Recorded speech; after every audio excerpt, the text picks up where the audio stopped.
studio, the most tense studio I can remember it being in some time. Baff, of course, the arch Ghana fan. I'm suffering, What's going on? You've been at a party? Yeah, I just came. I left the party at 1-0. It was a great atmosphere.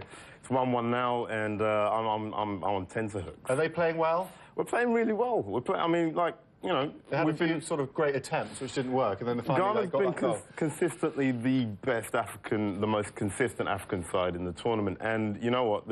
If they go through, they'll deserve their spot in the semis. And how are Uruguay sort of playing at your sort of vulnerabilities? You know, it's finely balanced. I mean, you know, we all know about Forlan. We all know about Suarez.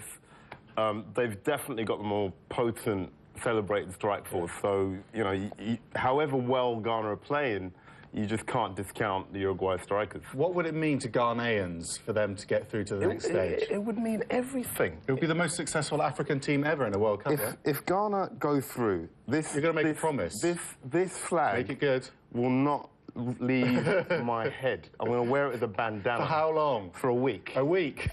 You'll see me here next week with this on my head. Unwashed for a week. Unwashed for a week. My mum will be very proud about that. I presume it's everything sort of Ghanaians around the world are talking about right now. Africans around. You know Africans? What? To be honest, everyone I've met this week is a Ghana fan. Yes, it's true. Everyone who's out falls behind Ghana. Even some people who are still in. You know, I mean, to paraphrase a famous quote, we're all Ghanaians now. Yeah, I think it's true.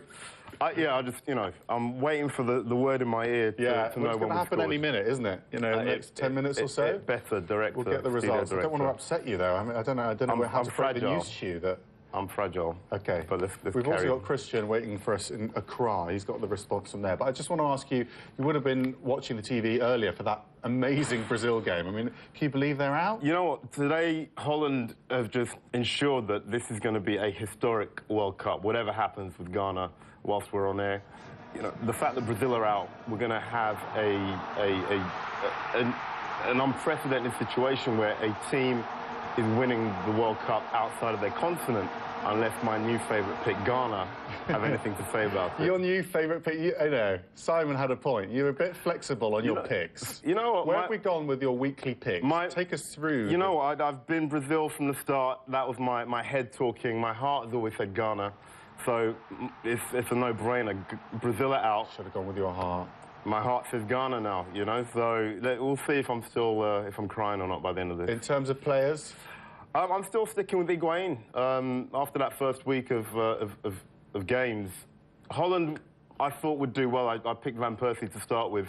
They have done well. They've done better than I expected, but Van Persie's not quite gelled.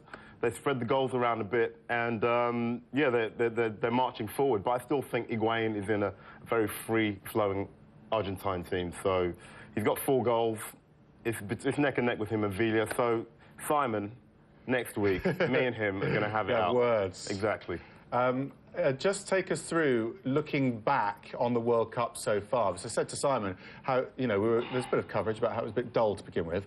It cannot be described as dull at this point, right? Anything goes. Not at all. I mean, you know, that first week, you know, it was put to me, it's a dull World Cup. I thoroughly enjoyed it. I thought it came alive after the cagey first round matches. It's come alive, and you know, look at us today. You know, this is a historic day in the history of the World Cup. So, you know, goals galore, tension galore. There's everything to play for. Yeah. Dull.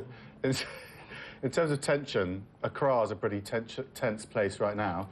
We find Christian there amongst the fans. How's it going there, Christian? Yeah, Max, we managed to drag Samuel away from the game. Samuel, how are you feeling? Fine. That's fantastic. Oh, were you enthusiastic for this match? Yeah. I'm sure we're going to win. Are you proud whatever happens? Whatever happens, how are you feeling? I feel proud because I know it's history, you know, that we are also at the quarterfinals. But I'm fantastic. The game is good. And how have you been feeling throughout this match? It's pretty tough. I feel great, because I'm sure we're going to win the match. Yeah. Okay. I can't even take his eyes off the match, Max. Back to you. Fair enough. Christian, back with you. When we get that result, it's going to go crazy if Ghana win, isn't it? In this studio, it will be, yeah. And out there. And out there, everywhere. When he talks about this is history, is that just a football fan following his team? Is it more than that? More than football? Than that. It's more, I mean, it's, you know, whether it's more than football is yet to be seen. I mean, the legacy of this World Cup will become apparent in the weeks and the months and the years, you know, after this. But, you know, in a purely footballing sense, this is, you know, unprecedented.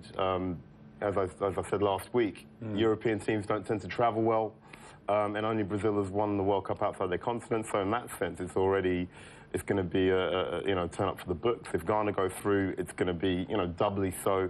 And you know, when Ghana win the World Cup, it's going to be, you know, the roof's going to go off the place. Still 1-1, and we're halfway through extra time. Could be penalties, at which point the tension really does start mounting. But let's talk a bit about, you know, you were saying that this is important for Africa if Ghana go through.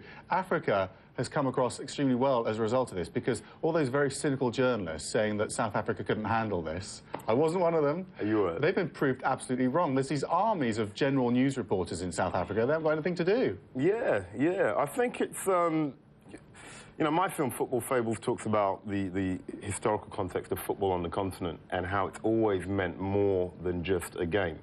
And I think this World Cup's shown that, you know, the biggest event in the world can be staged on the continent and be successful and thoroughly engaging, you know. So, as I say, you know, the legacy of that will become apparent in the months and years ahead.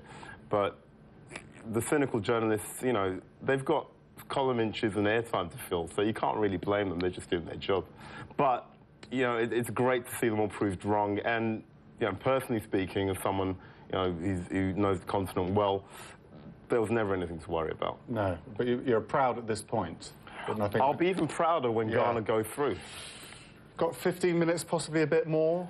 We're going to follow this tension in Accra and here in the studio. That is going to be on Baff's head for a week. We all have to endure it. I'm wondering if Uruguay should be the winners. Watch it, man. Back after this short break.